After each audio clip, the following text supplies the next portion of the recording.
Boa noite, turma. Tudo bem com vocês? Espero que sim.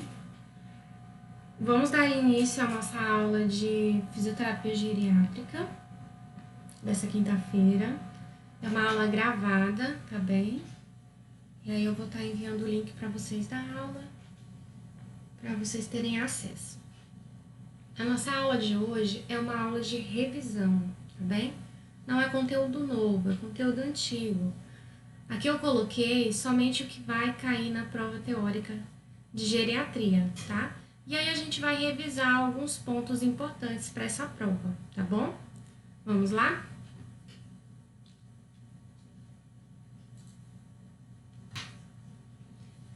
Primeiramente, o que vai cair na prova?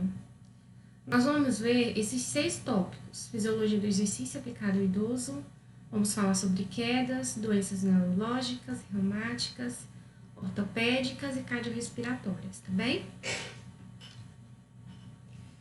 Primeiramente, na fisiologia do exercício, voltada para a saúde do idoso. O sistema cardiovascular, ele sofre diversas modificações com o decorrer do envelhecimento. Por exemplo, durante o repouso ocorre um aumento do volume diastólico final e do volume sistólico, na tentativa de assegurar um débito cardíaco diante de uma discreta e significativa redução da frequência cardíaca. Isso é uma alteração fisiológica que ocorre normalmente ali no processo do envelhecimento. Ocorre um aumento significativo dos valores da pressão arterial, sistólico e diastólico, e também do volume e do peso do coração, além da diminuição do volume sanguíneo. O coração fica mais rígido, porque ocorre um aumento na deposição de colágeno e a diminuição da elastina, e com essa modificação, o coração ele fica com as suas paredes mais endurecidas. O aumento da pressão arterial sistólica vai aumentar a pós-carga cardíaca, levando a uma resposta adaptativa, que é resultando no espessamento da parede do ventrículo em função da tensão sobre o miocárdio e, consequentemente, o aumento do peso do coração. Apesar de todas essas modificações que o coração sofre, em consequência do envelhecimento, pode-se dizer que a função cardíaca, o coração, ele está clinicamente normal, porque ele está em pleno funcionamento. Uma vez que o volume sistólico final e a fração de ejeção, elas são mantidas em valores de normalidade. Então, essas são as alterações do sistema cardiovascular. No sistema respiratório, ocorrem algumas mudanças, principalmente voltadas para a capacidade vital. Dos volumes e das capacidades pulmonares estáticos que podem ser mensurados em espirometria, a perda mais significativa é observada na capacidade vital. A capacidade vital, ela é um volume medido na boca entre as posições de inspiração plena e expiração completa. No idoso, existe um retardo significativo na cinética da ventilação mecânica, no movimento da ventilação mecânica e dessas trocas gasosas, partindo do repouso ao exercício submáximo, né? Então, o tempo de recuperação de um idoso durante o exercício, ele é maior do que de um adulto jovem. As alterações cardíacas estruturais e funcionais, em consequência do envelhecimento, vão interferir no débito cardíaco máximo, acarretando a uma mudança no VO2 máximo e da capacidade do desempenho também desse idoso. A diminuição do VO2 máximo com o envelhecimento é uma consequência da diminuição da frequência cardíaca máxima, da massa muscular, da capacidade de redirecionamento do fluxo sanguíneo e também da capacidade dos músculos utilizarem o oxigênio. Igual a um adulto jovem, no idoso, o organismo ele também se adapta ao exercício. Parte dessas alterações ocorrem no sistema cardiovascular e respiratório e vão repercutir nos níveis de VO2 máximo também.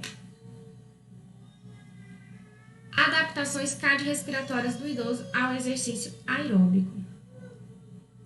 Existe um declínio da frequência cardíaca máxima tanto no idoso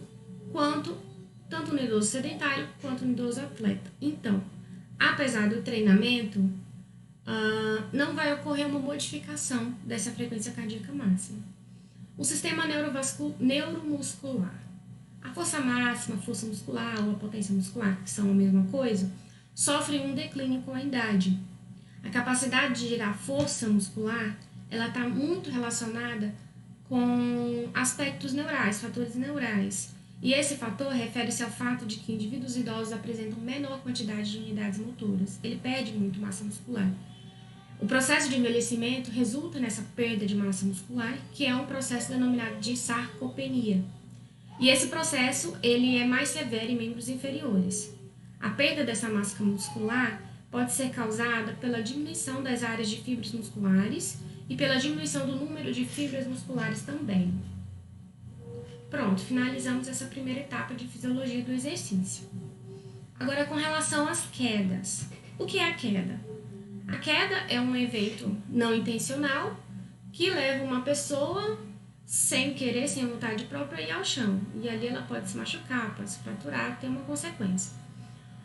A queda, ela é ruim para o idoso porque ela vai contribuir para um declínio funcional, limitação da sua independência, limitação de atividade física diária. E a queda, ela pode estar relacionada com a perda da mobilidade daquele idoso. A lesão é uma consequência da queda e ela está em alta prevalência nesses idosos porque a grande maioria possui múltiplas comorbidades. E tudo isso está associado ao declínio funcional desse idoso. Consequências da queda: fratura, traumatismo, laceração, comprometimento articular, dores, isolamento social por insegurança, medo, morte, lesões ósseas, lesões de tecidos moles, medo de cair, decúbito de longa duração. Aquele idoso, né, que já ficou, por exemplo, lesionado, fraturado, vai ficar um longo período ali acamado. Imobilismo, redução das atividades e também de sua independência. Fatores de risco relacionados à queda: idoso com idade avançada, raça branca, baixa densidade mineral óssea, aí a osteoporose, por exemplo, baixo índice de massa corporal, idoso subnutrido, déficit cognitivo, diminuição do tempo de reação, a gente vai ver posteriormente, problemas de equilíbrio, diminuição da visão, se já tem antecedentes de queda, presença de doenças crônicas como demência, diabetes, ou sequela de, por exemplo, um AVC, um AVE. O equilíbrio ele está relacionado com 3 fatores, que é o sensorial, processamento central e o efetor. No sistema visual, o idoso ele sofre algumas modificações com o envelhecimento. Com a visão, o idoso ele pode ser capaz de distinguir formas, letras, diferenciar contrastes, ter uma visão periférica, percepção de profundidade, capacidade de diferenciar distância. Porém, com o envelhecimento, a visão fica degradada e essas informações elas ficam reduzidas ou distorcidas e a percepção de profundidade, de sombra, de visão periférica vai reduzir. E todos esses fatores vão contribuir para a instabilidade postural desse idoso. No sistema vestibular, com o envelhecimento, os neurônios vestibulares eles vão reduzir, tanto em número quanto em tamanho. Também está relacionado com a instabilidade postural. Sistema somatosensorial é aquele que vai fornecer informações relacionadas ao contato, ao tato, à posição do corpo, receptores cutâneos, musculares, articulares. No idoso, essas informações de tato, de percepção, vão estar reduzidas. E seu sistema de receptores vai estar alterado. Como consequência a isso, vai se reduzir a sensibilidade do tato, a capacidade de detectar o movimento dos membros, de perceber o movimento e a posição desse membro, e ali no processamento central, considerado como processo de estabelecimento da resposta postural. Então, o sistema nervoso central ele vai receber uma informação que vai ser fornecida ali pela visão, pelo sistema vestibular, pelo sistema somatosensorial, e então ele vai processar e fornecer ali uma resposta. As respostas posturais automáticas, elas vão ser provocadas por uma situação denominada de retroalimentação e alimentação anterógrada.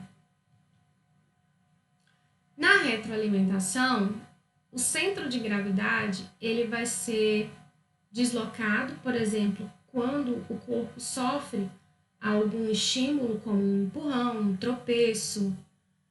E aí, então, o sistema nervoso central vai processar essa informação que foi recebida por esse sistema visual, somatosensorial, e vai estabelecer uma resposta postural para tentar trazer o corpo de volta para o centro de gravidade, para a sua base de apoio, para que o indivíduo não caia.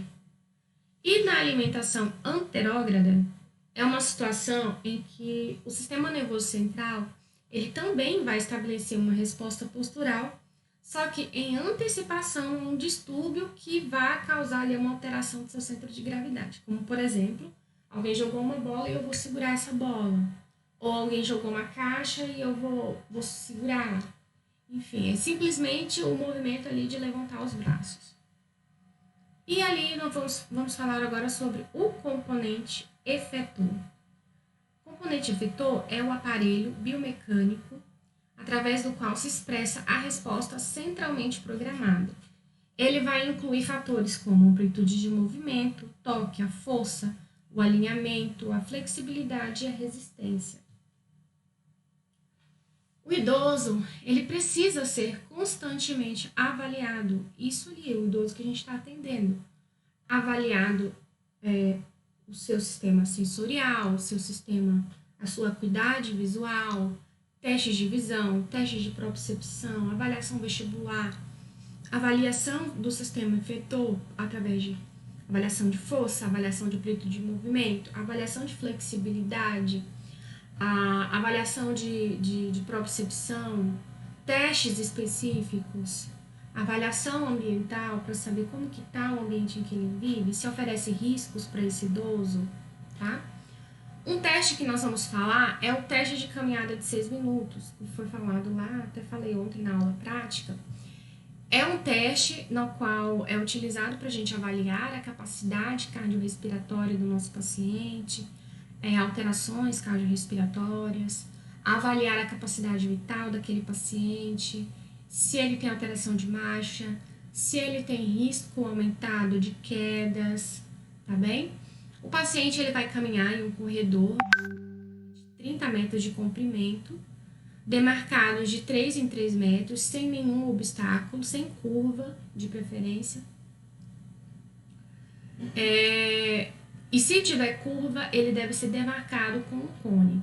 O objetivo do teste é que o paciente caminhe em um ritmo próprio, sem que ele fique sendo estimulado a caminhar mais rápido. Se ele utiliza um dispositivo auxiliar de marcha, ele pode utilizar durante o teste, uma bengala, um andador.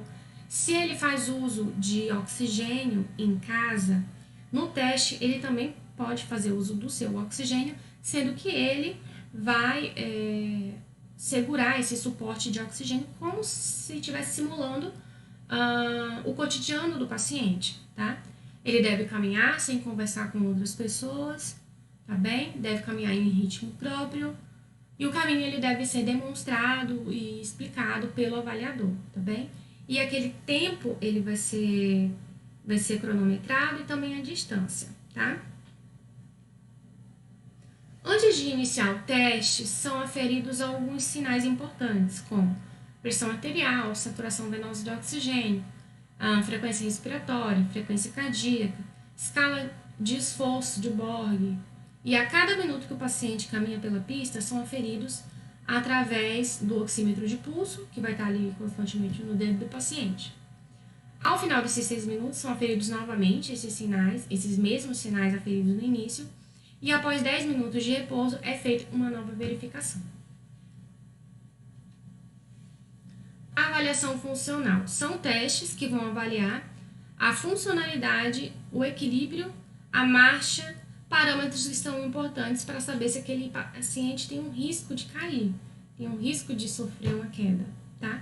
O primeiro é o POMA, ou Performance Oriented Mobility Assessment. Eu não sei falar direito em inglês. Então, é o POMA, tá? No POMA, consiste em algumas tarefas. Então, são 9 itens, como contra-reação. Eu vou aplicar um estímulo no externo do meu paciente para tentar ali promover o desequilíbrio e ele vai ter que manter a estabilidade.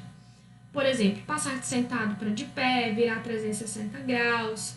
São algumas tarefas que o paciente vai desempenhar de acordo com aquela escala, tá? E isso deve ser categorizado em uma escala de no máximo 3 pontos, que é ali, quanto maior ali a quantidade, maior é o desempenho daquele paciente durante aquela tarefa. E a escala de equilíbrio de Beck, que consiste em 14 tarefas, em uma escala ordinal de 5 pontos, que vai de 0, onde 0 é incapaz de realizar a tarefa, até 5, onde 5 é a forma mais independente que ele conseguiu desempenhar aquela tarefa, ou a melhor forma que ele conseguiu. É baseado na qualidade e na necessidade de assistência para realizar determinadas tarefas ali do cotidiano, e assim como no tempo para completar também a prova. Os 14 itens combinados variam de 0 a 56 pontos, com maior pontuação representando o melhor desempenho, o maior desempenho. E um score menor que 45 pontos pode me indicar que aquele paciente tem um risco aumentado de queda. Um outro teste é o índice dinâmico da marcha. É um teste importante para avaliar a instabilidade da marcha ou a instabilidade postural. Composto de 8 tarefas de deambulação, que avaliam a velocidade, a instabilidade da marcha durante o acelerar e o desacelerar, em movimentos, por exemplo, de rotação, flexão e extensão de cabeça, rotação axial do corpo, ultrapassar e circundar obstáculos, descer e subir degraus. A pontuação é de 19 ou menos, com pontuação de 19 ou menos, foi associada então ao risco aumentado de queda, tá? E o TUG test, que é o Time Up and Go test, que é o teste levante e ande. O paciente ele vai estar sentado em uma cadeira sem braços, caminhar 3 metros, fazer um giro de 360 graus ali ao redor de um cone, por exemplo, e retornar para a mesma cadeira. Esse tempo vai ser cronometrado, você vai explicar essa atividade para o paciente, tá bem? A literatura mostra que um idoso normal realiza o teste em aproximadamente 10 segundos. Entre 11 e 20 segundos é o tempo gasto para um idoso normal, mais frágil. E mais de 20 segundos é um teste indicativo de que esse paciente tem um risco aumentado de quedas. O outro teste é o teste do alcance funcional, que é o Functional HIIT. O idoso ele vai ser colocado ali, apoiado em pé, ao lado de uma parede. Coloca-se lateralmente na parede com o braço estendido, em uma posição de flexão a 90 graus, com a mão fechada. E o centro da articulação do ombro deve coincidir com 0 centímetro da fita. Então, eu vou medir ali do ombro até a pontinha ali final do dedo do meu paciente e ver quanto que deu essa medida. O tamanho do braço do idoso com o punho cerrado vai ser anotado ali no papel ou numa escala. E a partir daquela posição, ele deve fazer uma inclinação máxima de tronco à frente, com o membro superior escorregando sobre essa fita métrica, e só deve parar quando retirar o calcanhar do chão. A distância percorrida em centímetro entre a anotação inicial do tamanho do braço e o final do deslocamento do tronco é, então, o alcance funcional daquele paciente. Estudiosos falam que pessoas frágeis vão ter um alcance menor do que 15 centímetros e apresentam maior probabilidade de quedas do que pessoas que apresentam um alcance de 25 centímetros. Muito interessante, né? Para eliminar o risco de queda, é necessário treinamento físico diariamente. E esses treinamentos podem envolver movimentos com grandes articulações, como o ombro, quadril, tornozelo. Eles devem ser mobilizados livremente, sem provocar a dor do paciente. Exercícios de alongamento podem também ser envolvidos também com os exercícios para a movimentação articular. Aí tem ali algumas sugestões. Exercícios para fortalecimento dos músculos dos membros superiores e inferiores também, algumas sugestões. Treinamento de equilíbrio, então eu vou passar ali falando um pouquinho, tá? Treinamento funcional também, então treinamento que o paciente reviva aquilo que ele faz no cotidiano dele, tá? Como vestir uma camisa, levantar da cadeira, tá bem? Tudo isso é importante para a gente trabalhar com o nosso paciente. Treino de marcha, treino de força, fortalecimento muscular é importante, treino de equilíbrio, treino de propriocepção.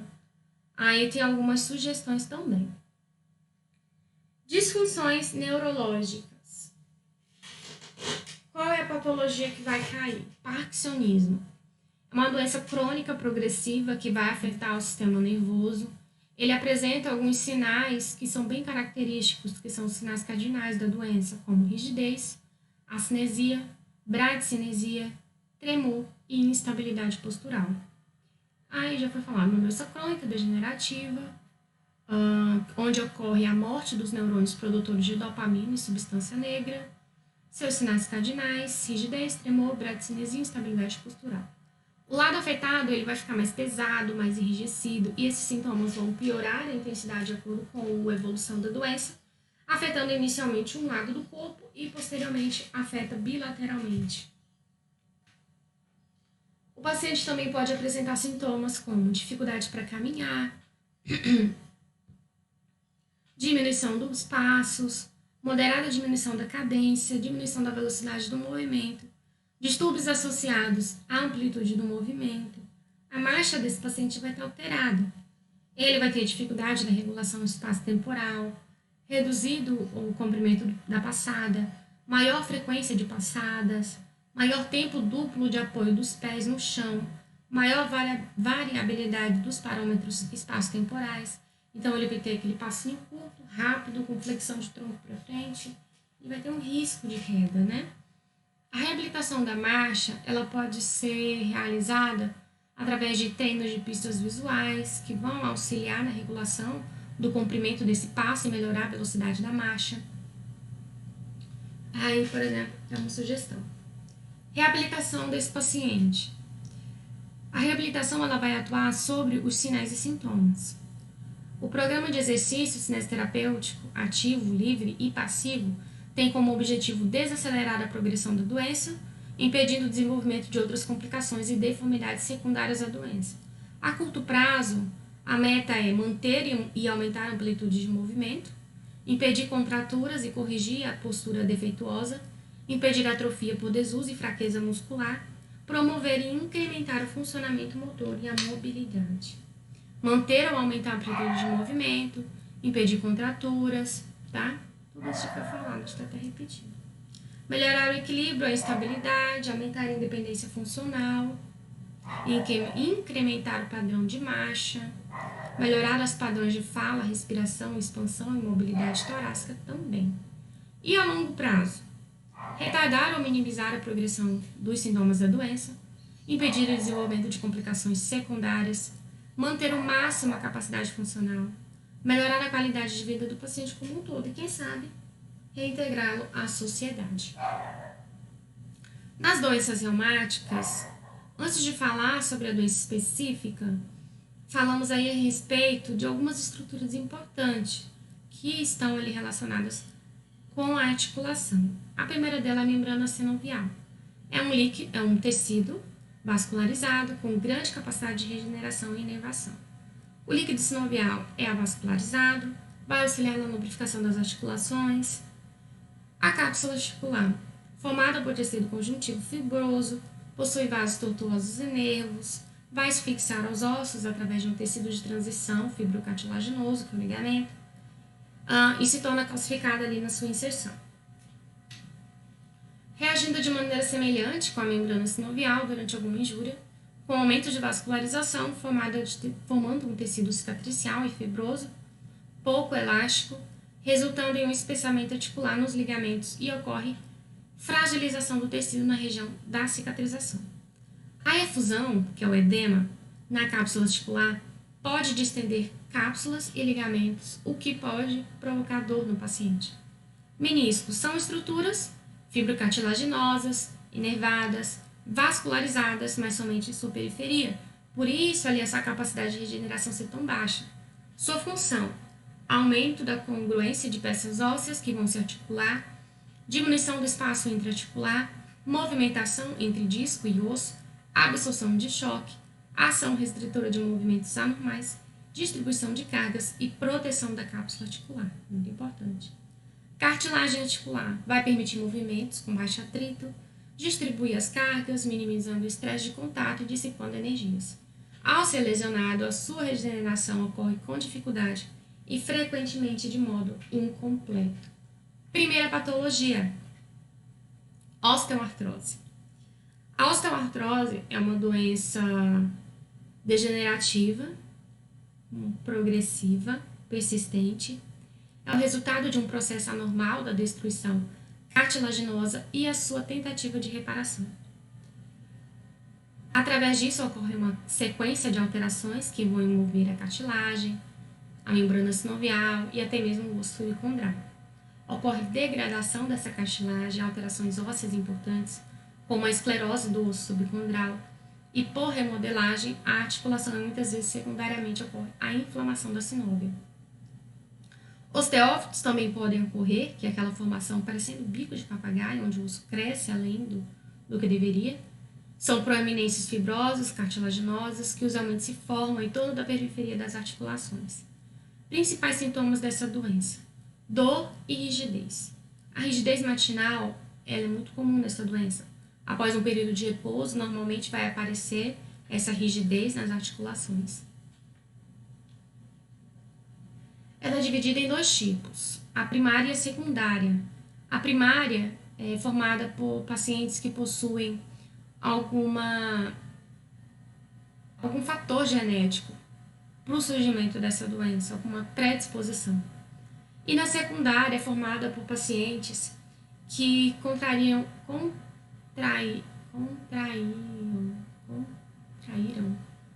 a doença em determinado período da vida por algum fator, por alguma virtude específica. Passam a apresentar a patologia. Não tem uma predisposição, mas, por exemplo, sofreu uma lesão, sofreu um trauma e aí acabou desenvolvendo essa doença. As articulações mais acometidas são articulações que suportam peso, como o joelho, articulações intervertebrais, os discos, a articulação coxofemoral, e também pode envolver pequenas articulações, como interfalangianas, distais, proximais dos membros superiores, que estão ali muito no nosso dia a dia, a gente utiliza demais, faz muito movimento repetitivo. Tratamento fisioterapêutico para essa doença: diminuir a dor, diminuir a rigidez, diminuir a sensação de parestesia, aumentar a funcionalidade, a manutenção e aumento da força muscular, aumentar a estabilidade articular, propriocepção sinestésica. Vamos agora para a penúltima: doenças ortopédicas. Tá. A primeira doença que vai cair vai ser síndrome do impacto, que vai acometer ali o ombro. É uma doença musculoesquelética progressiva. Ela vai envolver a diminuição do espaço subacromial, com alterações morfológicas no acrômio, alterações articulares, acromioclaviculares, alterações estruturais do ligamento coracoacromial. Pode ocorrer também a compressão da bolsa subacromial, do tendão do manguito rotador, do tendão da porção longa do bíceps braquial e também pode chegar até envolver o músculo deltoide. Ela é causada por alguns fatores. Por exemplo, contratura e frouxidão da cápsula articular, que está relacionada com uma movimentação anormal ali da escápula.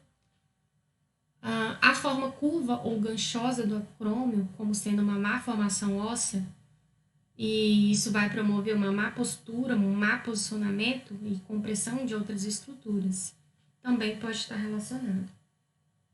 No terço anterior do tendão no manguito rotador, existe uma área que ela é pouco vascularizada, chamada de zona crítica, Então, ali naquele ponto, o tecido de reparação é muito frágil. As causas para síndrome de impacto podem ser fatores extrínsecos ou intrínsecos. Extrínsecos relacionados com alguma alteração anatômica, biomecânica, e os intrínsecos podem estar relacionados ali à tendinopatia do manguito rotador, degeneração de tendão e também o processo natural do envelhecimento. Estágios da síndrome do impacto. No estágio 1 vai ocorrer o edema, hemorragia, a dor ao movimentar e a limitação da amplitude de movimento. No estágio 2 pode existir fibrose, ali na tentativa de reparação, tendinite, e no estágio 3, que é o estágio mais grave, o rompimento ou a laceração do manguito rotador, rupturas de fibras ali do tendão bicipital e também esporões ósseos, que são aqueles benditos osteófitos. A avaliação desse paciente. O exame neurológico tem que estar presente, o exame da extremidade superior e da coluna cervical, inspeção para identificar sinais de atrofia, por exemplo, do músculo supraespinhoso, infraespinhoso e o deltoide, avaliação da amplitude de movimento de forma ativa e passiva. A redução dessa amplitude pode sugerir um comprometimento com o manguito rotador. A avaliação de força através de prova de função muscular, ou com o músculo individualmente, ou para grupos musculares. Teste de queda de braço é um teste que a gente pode realizar ali com o membro superior. Ele vai indicar a laceração do músculo supraespinhal e impacto subacromial. Fisioterapia pré-cirúrgica voltada para redução da dor, manutenção da amplitude de movimento e fortalecimento muscular.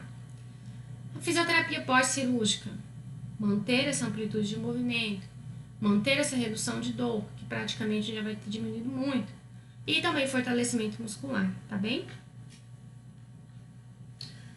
A última etapa, eu acho que é a última, doenças cardiorrespiratórias. A primeira patologia é o infarto agudo do miocárdio, o IAM. É uma doença caracterizada pela ausência ou a diminuição da circulação sanguínea no coração em determinada área, e naquele local acometido vai diminuir a oxigenação, os nutrientes, e isso vai causar uma lesão naquele tecido com morte celular. O bloqueio é um bloqueio ao fluxo do sangue que se deve a uma obstrução de uma das artérias coronárias em razão de um processo inflamatório, por exemplo, de um processo aterosclerótico, formação de placas de gordura naquele local.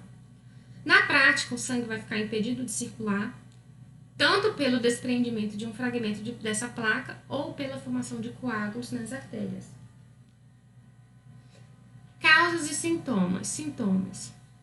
Dor no peito, dor no membro superior, dor forte, sensação de compressão, aperto, queimação, ardor, parecendo uma azia, dor peitoral irradiada até para a mandíbula, para o braço, para o ombro, mais frequentemente do lado esquerdo. Sensação de palpitação, aquele coração acelerado, resulta de uma série de agressões acumuladas ao longo da vida, como tabagismo, obesidade, diabetes, hipertensão, colesterol alto, estresse, sedentarismo, tudo isso é o combo, o pacote completo. A fisioterapia é indicada quando o paciente se encontra numa fase mais estável, devidamente medicado e sem sinais e sintomas da doença. O objetivo é o recondicionamento físico desse paciente. Avaliação. O paciente deve realizar um teste ergométrico e durante esse teste o coração é levado a uma situação de esforço máximo, tendo uma dimensão da capacidade máxima do exercício do meu paciente, que cada paciente suporta, além de detectar a carga máxima de exercício que ele pode suportar. Investigar a história da moléstia atual, história da moléstia pregressa, antecedentes familiares, histórico medicamentoso, todo aquele basicão ali da ficha de avaliação. Colher sinais vitais, a avaliação de força de membro inferior e membro superior e o teste de caminhada de 6 minutos. Por exemplo, ali são algumas sugestões para a sua avaliação. Durante a reabilitação, nós devemos tomar algumas precauções com paciente que apresenta falta de ar, dispneia, estertores de bases pulmonares.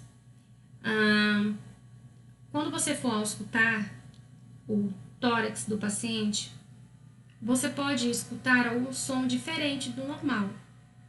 O som natural é o ar entrar e o ar sair, mas se enquanto você ausculta, você escuta sons diferentes, como ruídos, ronco, então ali são estertores, tá?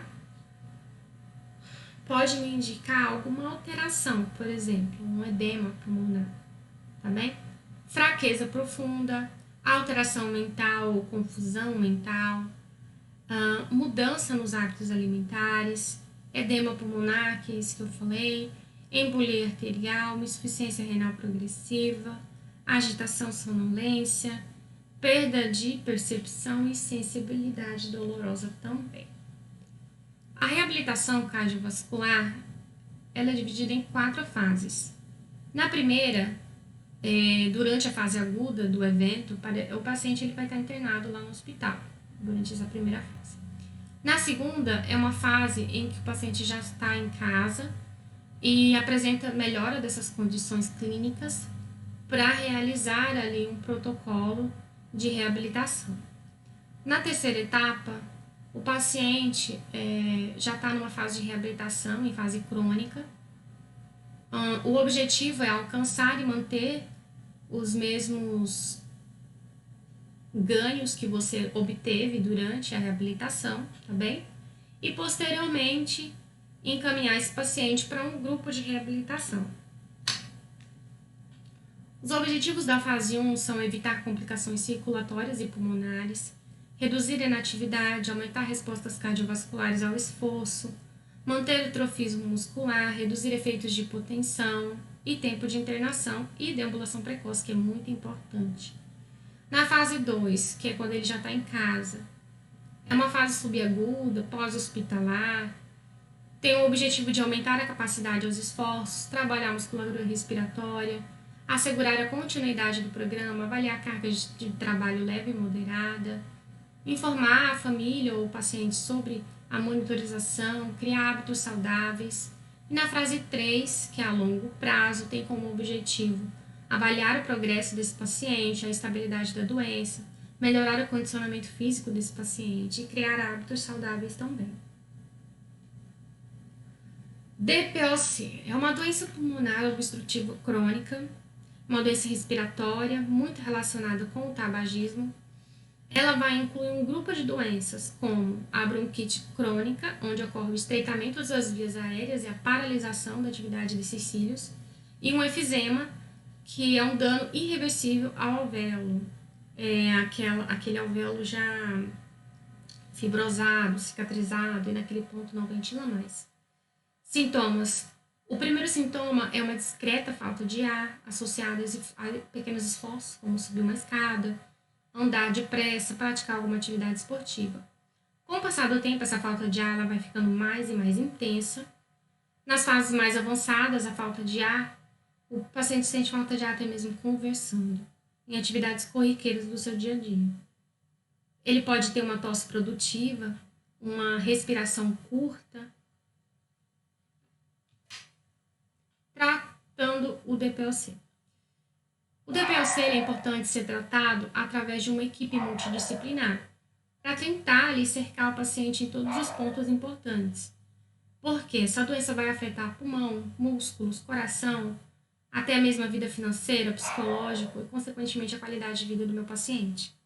Nós devemos realizar um trabalho ali na fisioterapia voltado com a educação desse paciente e também da família. Conhecer a gravidade da doença, a evolução dessa doença, ajudar esse paciente a abandonar o cigarro, sobre a ação dos medicamentos e também estratégias para a conservação de energia desse paciente no dia a dia, porque ele vai ficar muito fadigado. A reabilitação pulmonar é importante, com técnicas para a eliminação de secreção, manobras específicas, higiene brônquica, expansão pulmonar, reeducação respiratória, além de exercícios de fortalecimento, alongamento, condicionamento físico. Melhorar a mobilidade, a estabilidade desse paciente e a capacidade respiratória. A oxigenoterapia ela também pode ser indicada, porque pacientes com baixa saturação, menor que 88%, mesmo dormindo ou em repouso, ele deve fazer o uso intermitente de oxigênio, tá? Paciente com saturação abaixo de 88 não é normal. Pronto, terminamos. 40 minutos era a minha meta, então conseguimos bater. Gente, é tudo isso que vai cair na prova, tá? Então estudem. Deu bastante trabalho para reduzir, eu fiquei um dia inteiro para reduzir essas aulas, para poder resumir ao que realmente era importante, tá bem?